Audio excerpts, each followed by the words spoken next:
The golden wheat field swayed gently under the late afternoon Montana sun, its amber waves stretching endlessly toward the distant mountain range. Jay Park, a third-generation farmer, wiped the sweat from his weathered brow, his calloused hands resting on the old tractor's steering wheel. He'd seen plenty of strange things in his 52 years of working this land, but nothing could prepare him for what was about to unfold. A subtle vibration began to ripple through the wheat, almost imperceptible at first. The grasshoppers stopped, their afternoon chorus, and a strange metallic humming filled the air. Jay squinted, adjusting the worn baseball cap he'd inherited from his father. Something was different. The spacecraft wasn't like anything from human movies or sci-fi books. It wasn't sleek or dramatically sharp-edged. Instead, it looked almost organic, a soft, pulsating shape that seemed to breathe and shimmer with an inner light. Deep azure and silver tones blended seamlessly, making the craft look more like a living creature than a machine. Yun, the alien navigator, controlled the vessel with subtle neural connections. His species didn't use manual controls like humans. Each movement was a thought, each adjustment a gentle mental nudge. The craft responded like an extension of his own consciousness, gracefully descending through Earth's atmosphere without causing a single disturbance. Jay's old border collie, Buddy, started barking furiously. The dog's instincts were screaming that something extraordinary was happening. Farm animals in nearby fields began to react. Chickens stopped pecking, cows raised their heads, and even the barn cats seemed frozen in anticipation. The spacecraft's landing was nothing like the dramatic crashes seen in Hollywood movies. It was smooth, almost silent, creating a gentle depression in the wheat field. No scorched earth, no explosive impact, just a quiet settling that barely disturbed the surrounding vegetation. Jay wasn't scared. Decades of farming had taught him that unexpected things happen, and panic never solved anything. He grabbed his thermos of coffee, checked that his old hunting rifle was secure in the truck, more out of habit than fear, and slowly started walking toward the craft. Inside the spacecraft, Hyun was preparing for first contact. His species had strict protocols: observe, assess, minimize potential threat. But nothing in their extensive galactic database could have prepared them for the calm farmer approaching them. The craft's exterior began to transform. Microscopic adaptive cells shifted and reorganized, creating an opening that looked more like a natural doorway than a mechanical hatch. Soft blue-white light emanated from within, casting gentle shadows on the surrounding wheat. Buddy continued barking, but now it was more of an excited alert than a warning. The dog sensed no threat, just something profoundly different. Hyun's biological systems were on high alert. Millions of microscopic sensors were analyzing the environment, checking atmospheric composition, scanning for potential biological threats, and processing the incredible amount of sensory information. Humans, to his species, were an unknown, variable, potentially dangerous, potentially fascinating. As Jay approached, he did something completely unexpected. He raised his thermos and called out, "Coffee, looks like you might need something warm." The universal translator in Hyun's communication implant struggled momentarily. A farmer, offering coffee, to an alien. The protocol databases in his neural network had no matching scenario. The wheat continued to sway. A gentle breeze carried the scent of late summer, dust, grass, and distant wildflowers. Jay was close now, close enough to see the slight shimmer of the spacecraft's exterior, close enough to notice that whatever was inside was definitely not from Earth. Buddy sat down, tail wagging, seemingly more curious than concerned. Hyun realized that all his training, all the simulations, all the potential first contact scenarios he'd studied, meant nothing in this moment. This wasn't a military encounter. This wasn't a scientific expedition meeting resistance. This was a farmer, with coffee, in a wheat field, and somehow that made everything different. End of Part 1. The moment stretched between Jay and Hyun, a bridge of unexpected curiosity, hanging in the warm Montana afternoon. The thermos in Jay's hand trembled slightly, not from fear, but from the pure absurdity of offering coffee to an extraterrestrial being. Hyun's neural interfaces were working overtime. Complex algorithms tried to process this unprecedented scenario. Humans were supposed to be defensive, aggressive, or terrified. Yet here was this farmer, offering warmth and hospitality as casually as one might greet a neighbor. The spacecraft's adaptive exterior continued to shimmer, gradually becoming more translucent. Intricate patterns of light danced across its surface, revealing glimpses of technology so advanced it seemed almost magical.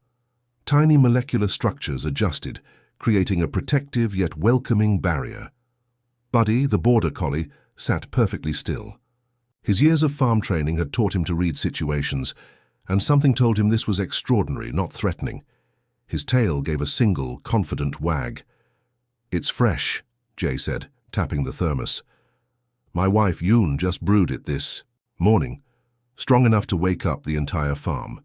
The universal translator in Hyun's communication system struggled, not with language, that was easy, but with the concept. Coffee, a simple gesture of welcome. No weapons. No defensive postures, just kindness. Slowly, almost hesitantly, the spacecraft's opening expanded. Unlike dramatic sci-fi movies, this was a gentle process. Microscopic adaptive cells created a pathway, soft blue-white light spilling onto the wheat field. The wheat didn't burn. It didn't die.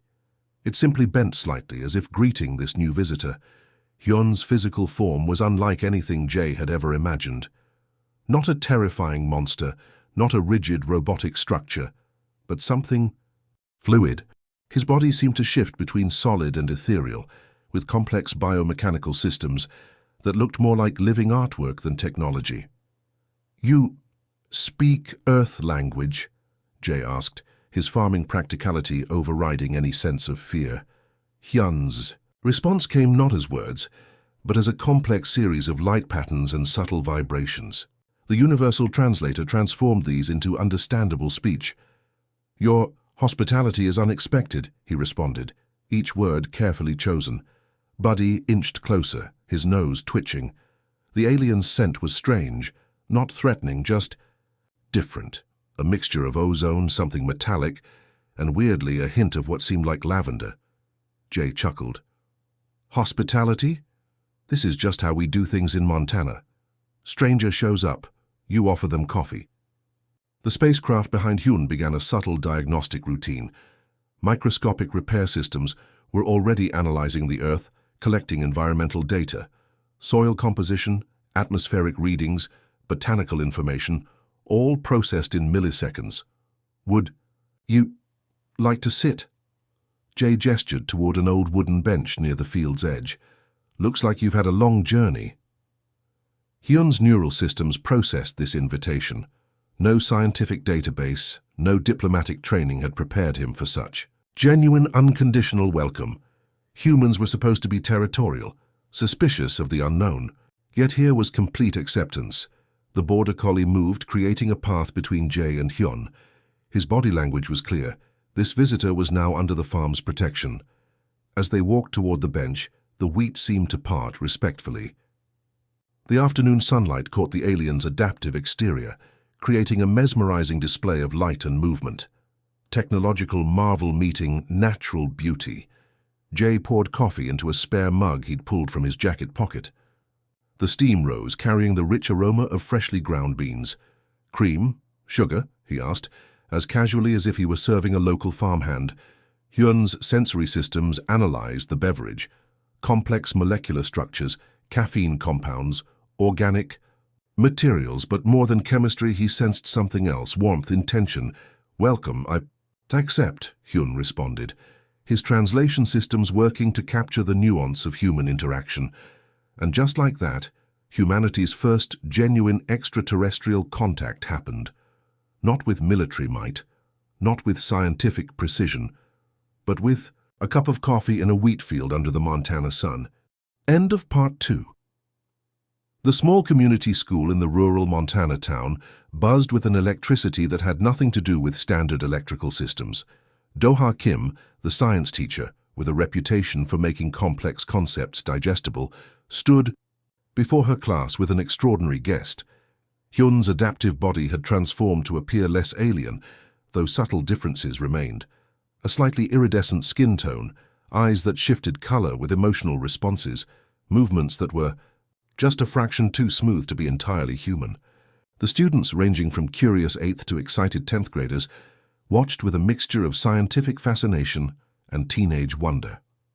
"So," Doha began, her teaching voice calm and engaging, "we have a unique opportunity to learn about communication beyond our planet." Young Ho, a gangly 14-year-old with glasses and an endless supply of questions, raised his hand. "Can you show us something from your planet?" Hyun's neural interfaces activated. Instead of speaking, he projected a holographic display that erupted from a small molecular device. The classroom walls disappeared, replaced by a breathtaking landscape of a distant world. Massive crystal formations rose like living mountains, floating water bodies that defied Earth's gravity, and sky colors that shifted between deep purple and electric blue. The students gasped. This wasn't a movie. This was real. Buddy, who had somehow been allowed into the classroom, small-town rules, sat attentively near Hyun, acting like an unofficial guardian. The border collie's presence seemed to add a layer of comfort to the extraordinary situation. Yoonji, a quiet girl in the back who usually struggled with science, suddenly became animated. "Those crystal structures, they're alive, aren't they?" Hyun's translation interface caught the nuance of her question. "Not alive as you understand life, but ill-responsive, communicative, connected." The holographic display shifted, showing microscopic interactions within the crystal formations. Tiny energy streams moved like blood vessels, responding to environmental changes with incredible complexity. Jay, who had accompanied Hyun, watched from the classroom doorway. His weathered farmer's hands folded across his chest, a proud smile playing on his lips. This wasn't just first contact. This was understanding. Young Ho couldn't contain his excitement. "Do you have schools like ours? How do you learn?" Hyun's response came as a combination of verbal language and subtle light patterns. Knowledge transfer for his species was more about direct neural connection than traditional learning. Memories, experiences, entire educational systems could be shared in moments. Doha stepped in, helping translate the complex concept. Imagine if reading a book meant you could instantly understand everything about that book's experience. Not just words, but feelings, context, the entire emotional landscape. The students leaned forward, captivated. Outside, the wheat fields continued their gentle dance. Local farmers had heard about the alien visitor, but responded with curiosity rather than fear. Pickup trucks would occasionally drive by, drivers giving a casual wave, the same way they'd greet any new neighbor. Hyun's adaptive systems were collecting massive amounts of data, not just scientific information, but cultural nuances. The way Young Ho's glasses slid down his nose, how Yoonji's fingers traced absent patterns while thinking, the subtle classroom dynamics that no scientific report could ever capture. Buddy shifted, his tail thumping against the classroom floor. The dog seemed to understand something profound was happening, acting as a bridge between human comfort and alien wonder.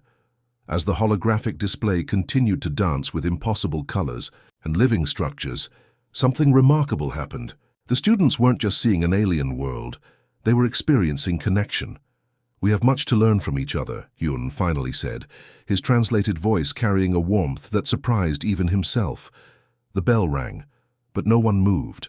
The moment was too precious, too extraordinary to be interrupted by something as mundane as a school schedule. First contact wasn't about technology. It was about understanding, about seeing beyond differences and recognizing the universal language of curiosity, wonder, and hope. End of Part 3. The community center stood quiet, its wooden floors polished by generations of local gatherings. Sung Park, a veteran with a history etched into every line of his weathered face, sat across from Hyun. The late afternoon light filtered through dusty windows, creating a soft, contemplative atmosphere. Sung's prosthetic leg, a testament to his military service and personal resilience, rested against the chair. His eyes, sharp and observant, studied the alien visitor with a depth that went beyond mere curiosity. "War changes you," Sung began, his voice carrying the weight of experiences most would never understand. But survival? That's something else, entirely. Hyun's adaptive systems processed more than just words. They captured emotional frequencies, the subtle tremors in Sung's voice, the micro-expressions that told stories beyond language. The room was filled with memorabilia, military, photographs, community awards, old farming tools. Each item represented a story of human resilience. Hyun's neural interfaces began collecting these narratives, creating a complex tapestry of human experience. My unit, Sung continued, we were trapped behind enemy lines for 17 days, no supplies, minimal communication. We survived by understanding that our strength wasn't in individual heroism, but in supporting each other. Holographic memories began to form around them, not generated by technology, but pulled from Sung's recollections. The harsh mountain terrain, the bone-deep cold, the moments of desperation and unexpected hope. Hyun's species had extensive databases about conflict, millions of galactic interactions, technological warfare, strategic conquests. But this was different. This was survival rooted in compassion. Outside, the local community continued its routine. A tractor rumbled in the distance. Children played near the community center, their laughter drifting through open windows. We didn't fight to be heroes, Sung explained. We fought to ensure the person next to us survived. That's the real strength of humanity. The holographic memories shifted. Soldiers sharing limited food, carrying wounded comrades, making impossible decisions driven by collective survival rather than individual glory. Buddy, ever present, lay quietly at Sung's feet. The border collie seemed to understand the gravity of the conversation, his ears slightly perked, watching both Sung and Hyun. Hyun's communication systems were overwhelmed. No diplomatic training, no scientific analysis could have prepared him for this raw, unfiltered human experience. Resilience wasn't about technological superiority, it was about connection. Your databases, Sung said, pointing at Hyun, they probably show humanity's conflicts, wars, destruction, but they miss the most important part, how we rebuild, how we heal. The room seemed to breathe with the weight of his words. Holographic images continued to dance, scenes of communities rebuilding after natural disasters, medical teams working in impossible conditions, ordinary people performing extraordinary acts of kindness. Hyun's neural systems processed something revolutionary. Humanity wasn't defined by its technological advancement or military might. It was defined by its capacity to care, to adapt, to survive together. We miscalculated. Hyun's translation interface revealed our initial assessments of humanity were fundamentally incorrect. Sung chuckled, a sound that was part humor, part understanding. Most people do when they first look at us. The prosthetic leg seemed to symbolize more than personal injury. It represented humanity's ability to adapt, to rebuild, to continue, moving forward despite challenges. As sunset painted the community center in golden hues, something profound was happening. This wasn't just a conversation. This was a fundamental reimagining of interstellar understanding. Buddy stretched, sensing the emotional weight of the moment. The border collie's presence reminded them that connection transcends species, language, or technological boundaries. We are not perfect, Sung said, his voice carrying decades of wisdom, but we never stop trying to be better. Hyun's adaptive systems recorded not just words, but the essence of human resilience. A complex, beautiful, imperfect journey of collective survival. The community center, with its worn wooden floors and walls filled with community memories, became more than a building. It became a testament to humanity's extraordinary spirit. First contact was never about technology. It was about understanding the heart of a civilization. End of Part 4. The entire community gathered around Hyun's spacecraft, a collective energy of anticipation and unexpected friendship filling the summer air. Wheat fields stretched behind them, golden and proud, witnessing a moment that would forever change humanity's understanding of its place in the universe. Jay had organized everything with the same meticulous care he applied to harvesting crops. Handmade gifts were carefully arranged, quilts stitched by local grandmothers, jars of honey from community beekeepers, hand-carved wooden tokens representing each family's unique story. Young Ho, the curious student from the school visit, stood next to his science teacher Doha. His hands clutched a detailed drawing he'd made, a representation of Hyun's home planet based on the holographic display they'd seen weeks earlier. The artwork was surprisingly intricate, showing crystal mountains and floating water bodies with childlike wonder and scientific precision. Sung Park stood slightly apart, his prosthetic leg a testament to human resilience. Beside him, Buddy the Border Collie sat attentively, as if he understood the significance of this moment.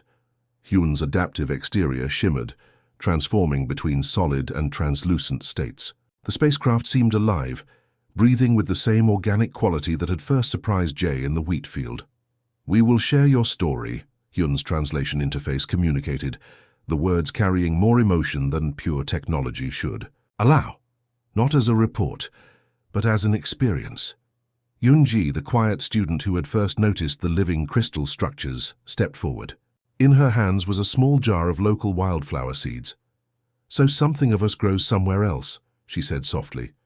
The community's gifts weren't just physical objects, they were fragments of human experience, love, hope, resilience, connection. Jay approached, his weathered hands holding a thermos of coffee. "For the journey," he said, a gesture so simple yet so profound that Hyun's neural systems momentarily froze, processing the depth of human kindness. The spacecraft began its preparation sequence, but this wasn't a cold, mechanical process. It felt more like a living being saying goodbye to newfound friends. Local farmers had brought their tractors, forming an impromptu honor guard. Pickup trucks lined the field's edge, headlights creating a protective circle. This was a community send-off, not a military deployment. Buddy walked forward, breaking protocol in a way that made everyone smile. He dropped a well-worn tennis ball near the spacecraft's entrance, a final gift from a loyal farm dog to an interstellar visitor. Hyun's communication systems processed something extraordinary. This wasn't just a diplomatic mission anymore. This was a connection that would fundamentally change galactic understanding. The community stood together, farmers, teachers, students, veterans, a microcosm of human diversity and unity. Their strength wasn't in uniform technology or aggressive posturing. It was in their capacity to welcome, to understand, to connect. Soft light began to envelope the spacecraft. Not a harsh mechanical glow, but something that felt warm, almost alive. The wheat field seemed to bow slightly, as if paying respects to a departing friend. "We will return," Hyun's interface communicated. But it wasn't a threat, it was a promise. Young Ho's drawing fluttered in the gentle breeze. Yoonji's wildflower seeds caught the sunlight. Sung's prosthetic leg reflected the spacecraft's soft glow. Jay's coffee thermos stood as a symbol of unexpected hospitality. The spacecraft began to rise, not with dramatic explosion or thunderous noise, but with a gentle, almost respectful ascent. It was as if the very act of leaving was a continuation of the connection they'd formed. Buddy howled once, a sound of farewell that seemed to carry the entire community's emotions. As the spacecraft disappeared into the afternoon sky, something fundamental had changed. This wasn't just first contact. This was the beginning of a new understanding of what it means to be alive, to be connected, to be part of something larger than oneself. The wheat fields continued to sway. Life continued. But everything was different. End of part 5.